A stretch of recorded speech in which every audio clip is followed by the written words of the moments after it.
Today I want to tell you a story so haunting it stays with you long after the last word set deep in the unforgiving American West. A land of red dust, broken promises, and lives shaped by violence and silence. This is a place where one wrong step can change everything, where fate pulls strangers together in the most brutal ways. It all began with a single moment.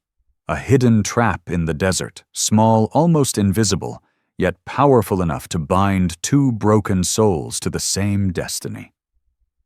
Before we kick off this adventure, don't forget to hit like on the video and let us know in the comments where you're watching from. I couldn't tell you what day it was. Could have been Tuesday. Could have been the end of everything. Out in Apache country, days don't matter much. The sun rises, the sun falls, and whatever life you once had burns away in between. Time doesn't carry names out here.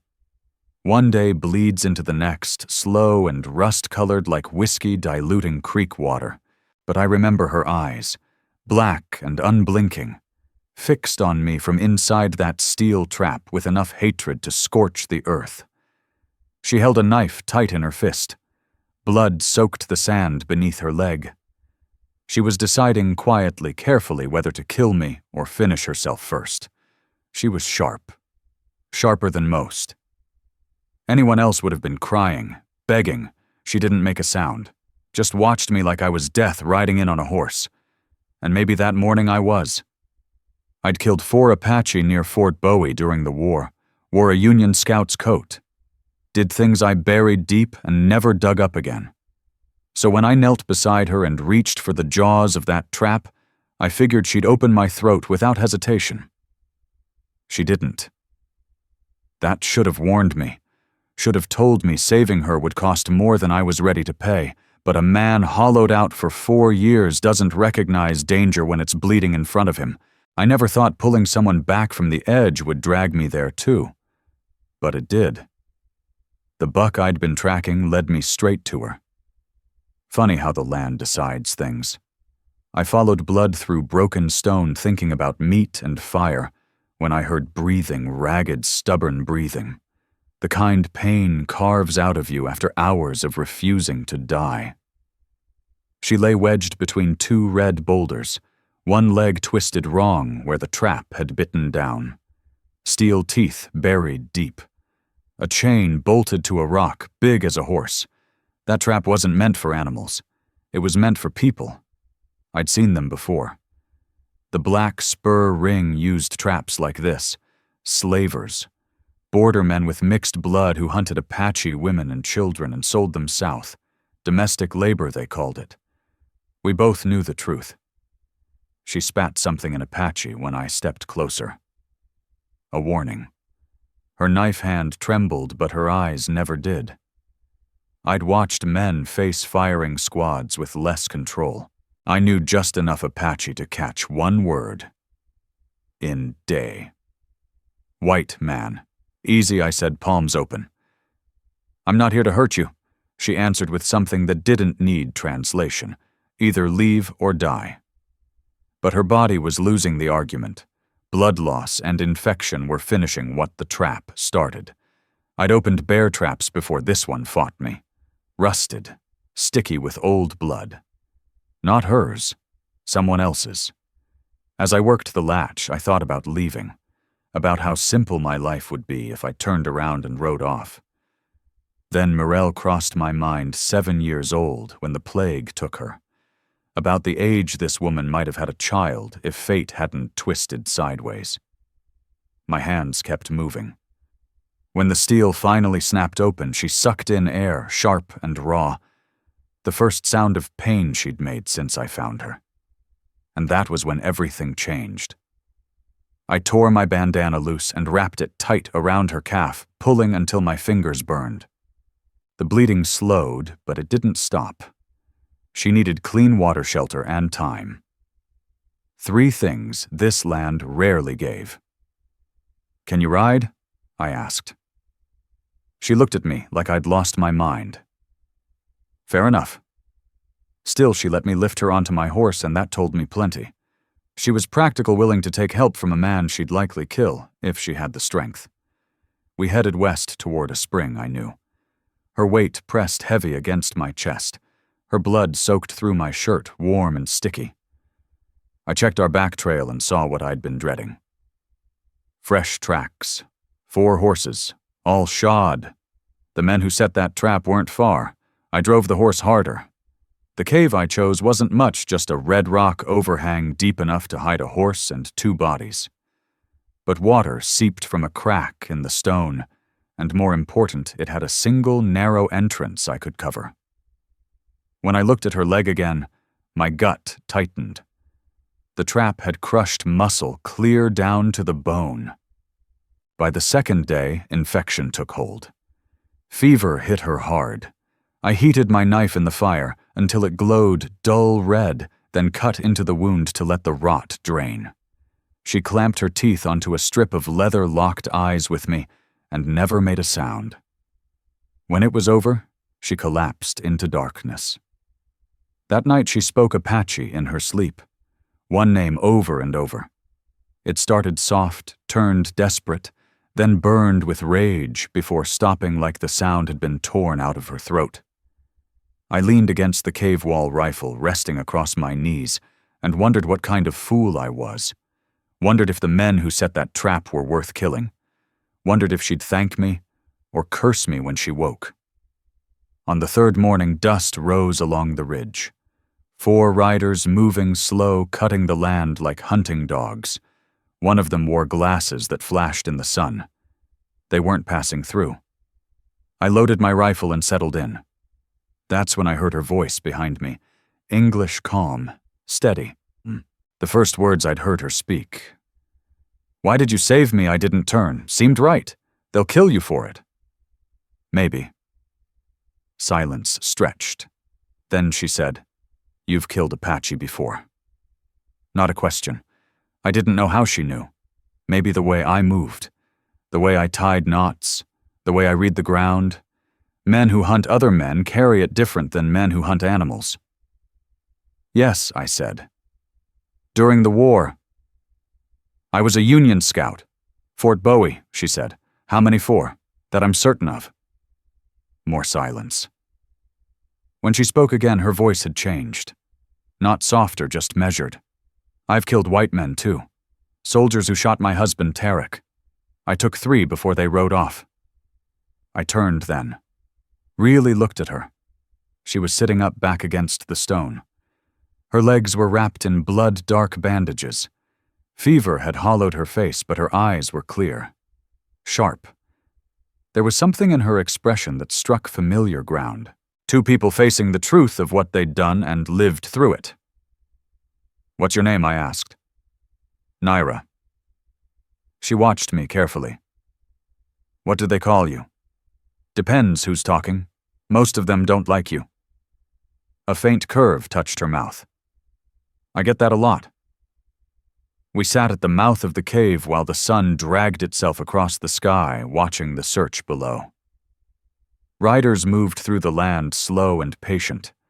They never came close. By dusk they turned south, but neither of us believed it was over.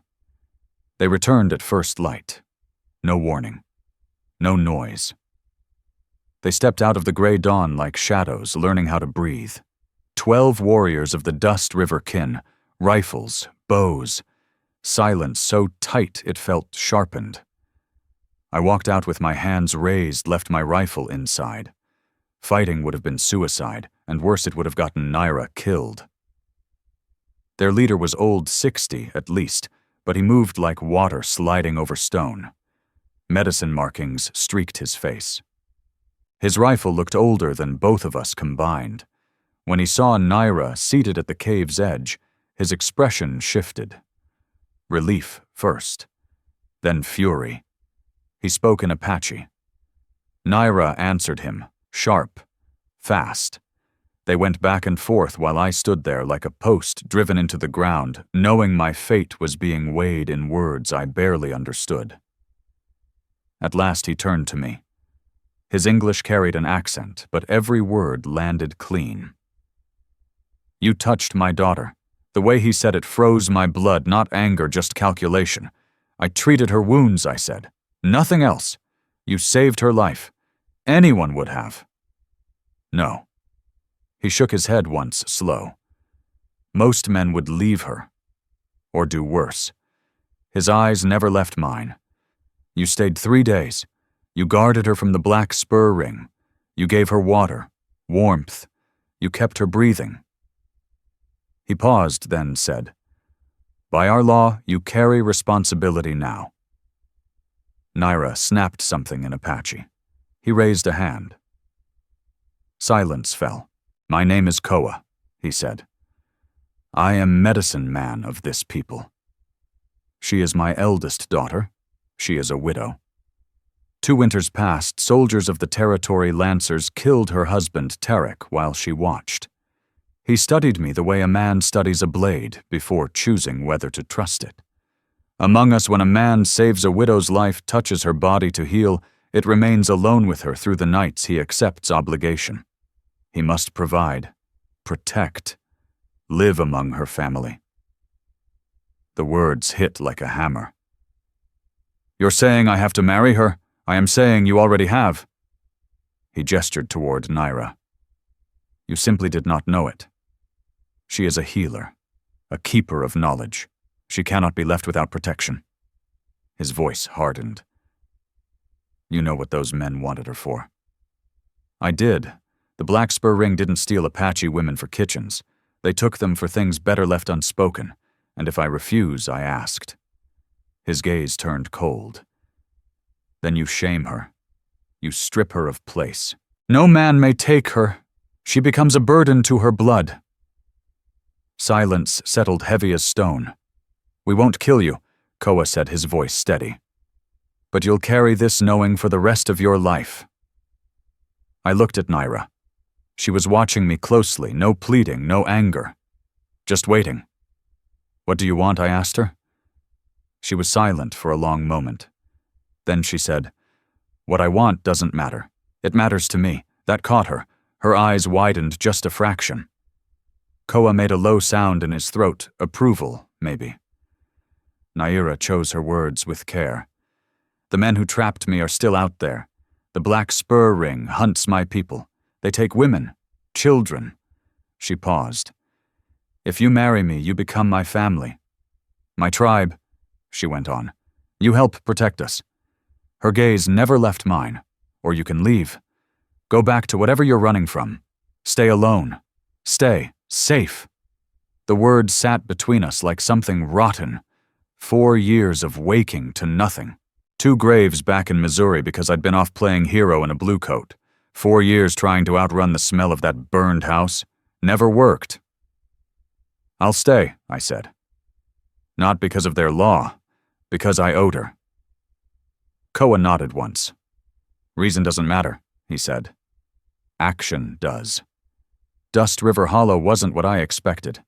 No towering lodges, no war camp, just small wiki-ups scattered through a sheltered valley, easy to move, easy to abandon if the territory Lancers came riding. Practical. Like everything about these people. They placed me in Naira's family wiki-up. Not beside her exactly. I slept in the guest space divided by a deerskin curtain. Close enough to hear her breathing at night. Close enough to lie awake wondering what kind of mess I'd stepped into. The men kept their distance. Couldn't blame them. I'd worn Union blue, carried a rifle against their kind. The older women watched me instead, curious. One of them asked Naira something that made her laugh the first time I'd heard that sound. She wants to know if you can cook, Naira translated. Some, I said, coffee, beans. She smiled. Apache men help their wives cook. You'll learn. That first week taught me plenty. How to move through a wiki-up without making the poles creak. Which plants Naira gathered for medicine, and which ones would kill you if you handled them wrong. I learned they didn't waste words when silence did the job better. Little by little, I learned her rhythms. Sometimes she'd brush past me and pause a half-second longer than needed. Her hands at the grinding stone were quick. Sure.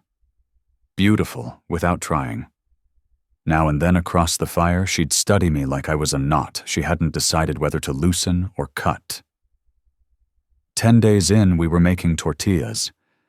She showed me how to work the dough, guiding my hands, patient and steady. Her hands guided mine into the right rhythm. Her fingers were rough from work, strong and steady. When her skin brushed mine, we both felt it. She drew back at once and returned to her side of the workspace as if nothing had happened. That night, I woke to her watching me from her sleeping mat. The fire had burned down to embers, throwing just enough light to shape the room. Our eyes met across that narrow distance, and something passed between us. No words, just recognition. She spoke first, her voice low in the dark. "Do you want to leave where here? This life?" She motioned to the wiki-up walls. "Go back to your people." I thought about towns with laws and churches, women in clean dresses. Thought about trying to explain where I'd been and what I'd done. "I don't have people anymore," I said. "I lost them a long time ago." "Your wife?" she said quietly. "How did you know you talk in your sleep sometimes? You say names." She hesitated. "Did you love her?" The question cut deeper than I expected. "Yes," I said. "But not enough to save her." "What does that mean?" "It means I was off fighting a war while sickness took her and my daughter Mirelle. I came home to 2 graves and a burned-out house." I stared into the dying fire. Sometimes love isn't enough. Sometimes you're just not there when it matters. Naira was silent for a long time. When she spoke, her voice was soft. "My husband Tarek died in my arms. Soldiers shot him during a raid. I held him while he bled. I watched the light leave him." She drew a slow breath. "For 2 years I wanted to follow him. Then those men put me in that trap and I understood something. I didn't want to die. I wanted to live. But I forgot how." I looked at her across the darkness. Maybe we're both learning. Maybe. Something shifted in her expression. Or maybe we're just 2 people who forgot what being alive felt like, and were foolish enough to try again.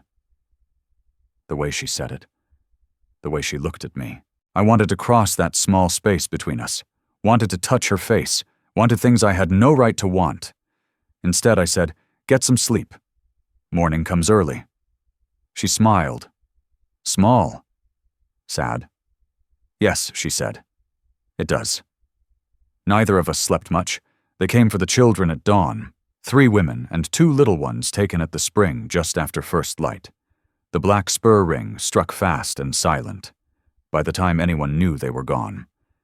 They left a message scratched into a flat stone written in Spanish. "Return the widow, or they will be sold." The younger warriors of the Dust River kin wanted blood at once, but Koa held them back, urging patience. They had Winchester repeaters and strong horses. A straight attack would bleed us dry. Naira stepped into the circle. "This is because of me," she said. "I'll go." Every head turned. I spoke before the thought finished forming. "No. We trade, but not with her." Koa frowned. "What do you mean, use me instead?" I said. "I'm white. They can sell me to mines or ranches." I held his gaze. "I'm worth more than 1 Apache widow. Give me a day, 1 day to bring those people back. If I fail, you do it your way." Naira grabbed my arm. "You'll die." "Maybe. But it beats watching children get sold." She searched my face. "Why you don't owe my people anything?" "No," I said. "But I owe you, and you'd die for them. So this is what I'm doing." Her grip tightened. For a moment I thought she might strike me. Instead, she pulled me close, her voice fierce at my ear. "Come back. You hear me? Don't save me just to die like a fool. Wasn't planning on it." She kissed my forehead hard, desperate, then let go. I walked into their camp alone, hands raised, unarmed. They had sentries, but they weren't expecting surrender. Their leader stepped forward, a mestizo, with a scar slashed across his throat, wearing a stolen cavalry jacket. Severo Knox looked at me like I'd dropped out of the sky. "You're the one," he said, his English bent with Spanish. The white man guarding the Apache woman. I didn't answer, just stood while he circled me. "Why you come alone?" "Trade," I said. "Me for them?" He laughed. "You worth more than one woman and 3 children to a mine boss." "Yeah, I can survey. Work metal. Break horses. You'll get 500 from me in Chihuahua. More than you'll get for starving Apache children." He weighed it. Greed won. Same as always. "Fine. We trade, but we keep 1 child. Insurance?" "No," I said. "All of them. Or no deal." Behind him I caught movement in the rocks. Shadows shifting. Dust River kin, waiting for my signal. I gave it, dropping flat and rolling left. The next minute shattered into chaos. Rifles cracked. Men screamed. I snatched a pistol from the dirt and came up firing. The scarred mestizo went down. Then another. Then the count disappeared. Apache didn't fight like soldiers. No lines, no shouted orders. Just violence timed and precise. In less than 2 minutes it was finished. 14 men of the Black Spur Ring lay dead. 3 were taken alive. On our side, losses too. 2 warriors lay dead. 5 more were wounded. And then there was me. A knife had opened my gut, bleeding harder than I wanted to admit. Naira was suddenly there, hands pressing against me, eyes wide with fear. "You fool," she said. "You absolute fool. Got them back," I managed. "Didn't I? And nearly got yourself killed." "Not dead yet." She dragged me into the shade and went to work on the wound. Her hands shook just a little. The first time I'd ever seen her afraid. "Don't you dare die on me," she whispered. "Wasn't planning on it," I said, forcing a smile through the pain. "You're stuck with me." She leaned in her forehead, resting against mine. "Good. Because She stopped. Couldn't finish. Didn't need to. I heard it anyway. 6 weeks later at first light, the ceremony was held. Koa stood in the circle, sage smoke curling around his hands. His face was painted, his medicine regalia worn with quiet weight. This wasn't a wedding. It was a binding. Naira stood beside me in traditional dress. Her leg had mostly healed, though the scar remained. She looked like everything I'd lost and everything I'd somehow found again. Koa spoke first in Apache, then in English. 2 people. Different blood. One path now. He bound our wrists together with a leather cord. What the land witnesses, no one breaks. When it ended, we walked back to the wiki-up. Her wiki-up. Ours now. For the first time since I'd cut her free from that trap, I didn't feel hollow. She stood in the center of the small space firelight, tracing the lines of her body. Then she reached up, unfastened her dress, and let it slip from her shoulders. "I don't know how to do this," she said quietly. "With someone who isn't," I stepped closer and knelt so we were eye level. "Then we'll learn," I said, "like everything else." I kissed her shoulder where the fabric had fallen, felt her shiver, let my hand slide down her arm, feeling the strength there. Her breathing quickened. Her eyes went dark and wide. "I thought I was empty," I murmured against her skin. "Thought there was nothing left in me." I kissed her neck. "But you make me remember?" Her hands came up to my face, lifting me to meet her eyes. "Promise me something. Anything. Don't leave, no matter what comes." "I won't." I kissed her, then really kissed her. Felt her soften against me, felt her arms circle my neck, felt a warmth rise between us that had nothing to do with the fire. We sank down together onto the sleeping furs, her body fitting against mine, as if it had always known where it belonged. Her breath was warm at my ear. My hands learned the lines of her slow and careful, Her fingers dug into my shoulders, grounding me. What followed belonged only to us. Whatever warnings passed softly through the wiki-up walls never reached me. I woke to the smell of cornbread on the fire. Naira was already awake, moving through our space with quiet purpose. She caught me watching. She didn't smile, but something had shifted in her eyes. The wall between us was gone. "You talk in your sleep," she said. "What did I say?" "Nothing bad. Just my name." She handed me food. "That's new for you." I took the bread and caught her hand, held it. "Yeah," I said. "It is." We sat in the morning light, two people who'd survived more than most, and somehow found each other in the wreckage. Outside, Dust River Hollow was waking. Children laughed, women talked, men readied themselves for the day. Ordinary sounds, life continuing. But I knew better.